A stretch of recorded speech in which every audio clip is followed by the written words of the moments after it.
People, what up? What's good? Y'all see what's on the screen? You know what time it is, man. OTA time, where we do what? Y'all say it with me, man. Look at the changes and we talk about them, y'all. We got a lineup of what, 7 cards.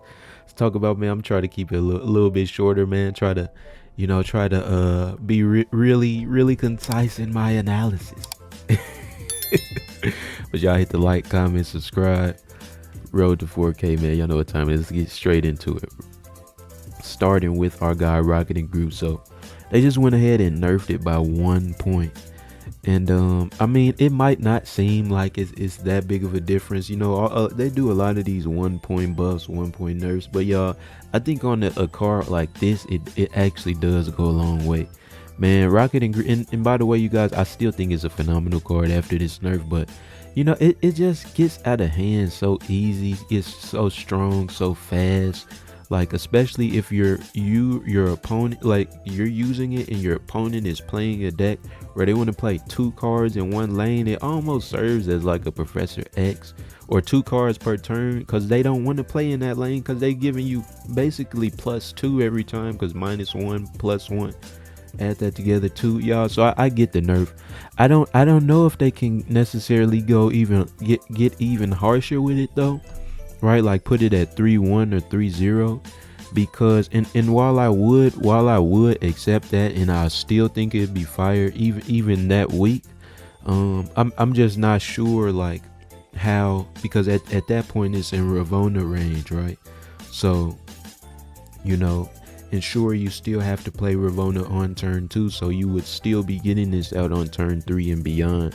But like being able to pair this up with another 2-cost card or another discounted 3-cost card on turn 4 might be a little too crazy, man. But I'm a fan of the nerf. Card is insane, fits in everything. Make them chill out a little bit. Let me know what y'all think. Who we got up next though? I might as well stay up here. Nah, we just gonna do it however we gonna do it, y'all. Y'all know it ain't really no real order to things around here. But up next, man, we got the first Ghost Rider. So go ahead or they went ahead and buffed him just 1 point, right? Just another 1 point change, man.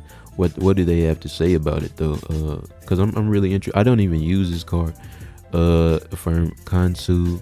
So you know what, you guys, it's interesting. There's so many good discard cards at this point, and there's so much competition amongst the discard cards, no matter what deck it is, like the Black Bolt deck, like the Stature deck, with Moon Knight with Kansu. You got Hella, of course. You got the standard traditional Apocalypse stuff. You got the Bullseye stuff. It's I feel like it's kind of hard to find a place for Ghost Rider in any one of those, as strong as it is, because you never really want to lose power, right? Especially because of the way they reworked Hella. You're not running Hella with Luke Cage either, so it doesn't even really fit into Hella in the greatest way. This is not what I was trying to open up. I was trying to open up the 2-cost cards, right? Because if we look at all the 2-costs, like even at 2.5, it was already up here as one of the strongest. But I guess it does really need to be that strong because of its drawback. I mean, sure, most of the time you're probably gonna target Iron Man with it, so you're really never losing any points. But I don't know, man. How do y'all feel about Ghost Rider, bro? Like I said, when he first came out, I was really excited for him, because I thought that he would get buffed off of cards like the Hood, the Acid Arrow, the Goblins, that type of thing. But since he doesn't, it's just kind of like, okay, so I can use him in that, but I'm not trying to use him in that. And then amongst the discard, as strong as he is, it's a lot of competition. I don't know, bro. Can they even go up to like 2.8, 2.9? That might be too crazy. Let me know. But I'm a fan of it. I'm digging it. You know what I'm saying? So up next, big Modeezy went ahead and took 1 power from him. I think they can get rid of, I honestly think Modok could be straight at 5-5, bro. And the reason why is because, like, you don't lose to Modok, but you lose to every card that he affects, right? So Kansu, Apocalypse, Dracula, Morbius, the Collector, Bullseye, Scorn, Like because he affects everything, I feel like he could be even weaker than 5'5", bro. And I mean, I get, yeah, because at 5'8", like he does so much. That's basically what I'm trying. Y'all get what I'm saying? Like he does too much for him to be that strong. And let's just go ahead quickly look at the 5 cost cards, right? You know, that some of these stronger cards, right? I mean, Red Skull has an insane drawback. I mean, this is Mr. Season Pass, but even then, he clogs your deck up. Abomination, you know, he doesn't do anything, and he's 5'9", barely stronger than Modok. Even we look at all these other 5'8s, right? A lot of these cards really only do one thing, or they're not the most optimal card to use in a deck, right? Like Spider-Man, you straight off Hazmat and Luke Cage, right? Cannonball does one thing, Gamora does one thing, Sandman does one thing, Vision does one. Like all of these do one thing at 5'8", bro. A lot of these weaker cards do a lot more, you know. So yeah, man, go ahead, put Modok at a good 5'3". He'll be fine. That's just how I feel about it. Keep nerfing him. What y'all thoughts on Big Head though, man? Y'all like this? Y'all dislike it? He definitely shouldn't be buffed, that's for sure. Though I think we can all agree on that. Up next, Devil Dinosaur didn't even get an explanation. They just went ahead and gave him 1 power and didn't say anything. You know, I mean, it's crazy, right? It's crazy. I mean, we're already at the 5 cost cards. You know, Devil Dinosaur, man, is probably the easiest to reach his maximum power, which puts him at the strongest 5 cost card. Because what is it? Even at 5'4", you get 2 times 7, 14, 5'18". So what is he now? He was 5'17" before, still the strongest. Now he's gonna be 5'18". You know, the problem I feel like with Devil Dinosaur, no matter how much they buff him, and obviously they can't get too crazy, like they can't have him at a base 10, but no matter how much you buff him, it's just the way Devil Dinosaur decks are organized that makes it not that good. And what I'm saying by that is, you know, because you're playing him with cards like Agent 13, Mirage, you know, cards that you're constantly adding new stuff to your hand. You're clogging your hand up, messing your draws up, you know, and you're randomizing the game for yourself every time. So it's just it lacks.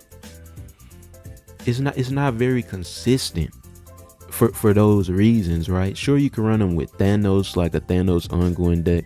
It's definitely not as strong as it used to be before they nerfed Thanos a billion times. But yeah, y'all, that's just how I feel about him. I don't know if his power has ever been the issue. It's just the archetype itself has that flaw of being inconsistent is the problem. But I guess you can make up for inconsistency with more power. And I guess for that reason I agree with it, but I definitely think that something else needs to be done. Like this is kind of like a temporary fix, I feel. And maybe Devil Dinosaur is never to be good, right? Like, isn't this a starter card or a pool 2 card? Like a lot of cards, you know, like we got time, bro. We got time. A lot of these let's just go ahead, check series 1 and 2. Right, a lot of these are meant for you to move on from them, right? Like, oh my bad, y'all didn't hear that. Like Swordmaster is Swordmaster has his place in some decks, but he's meant to be moved on from. The more is meant to be moved. Like a lot of these early pool cards, I don't know why they got the clone in here, are meant to, they just kind of introduce you to the game, and as your collection level gets higher and higher, you get more and more cards, they're gone, right? Like Domino, bro. Like you know what I'm saying? Like, what's the point in buffing Domino?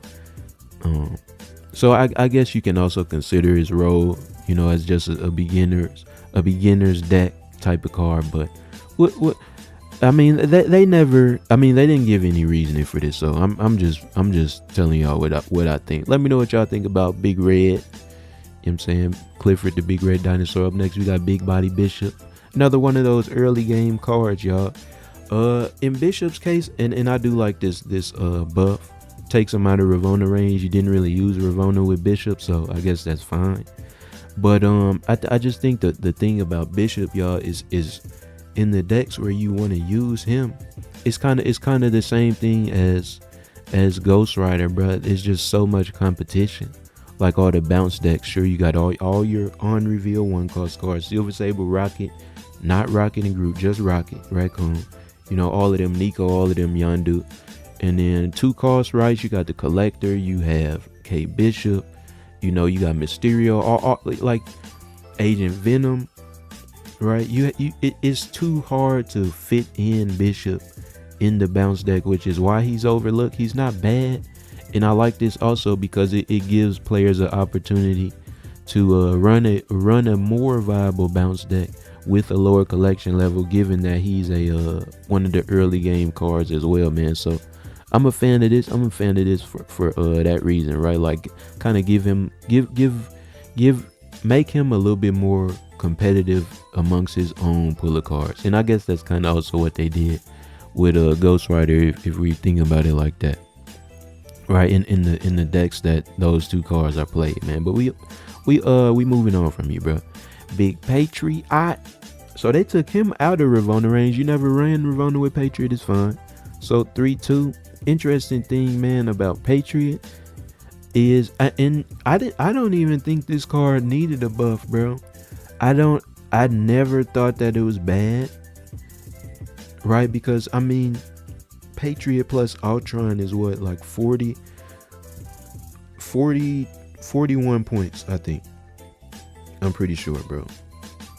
And that's what, like 24 points in one lane. No, 16 points, and then 9. Yeah. That should be, is my math there, y'all? I think.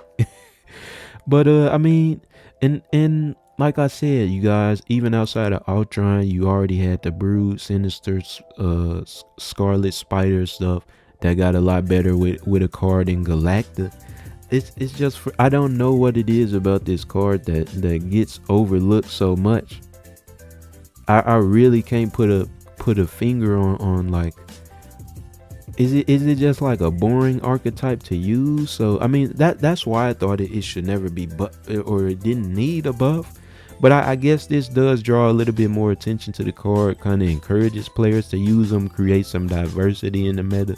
So that, I mean, I like it for that reason.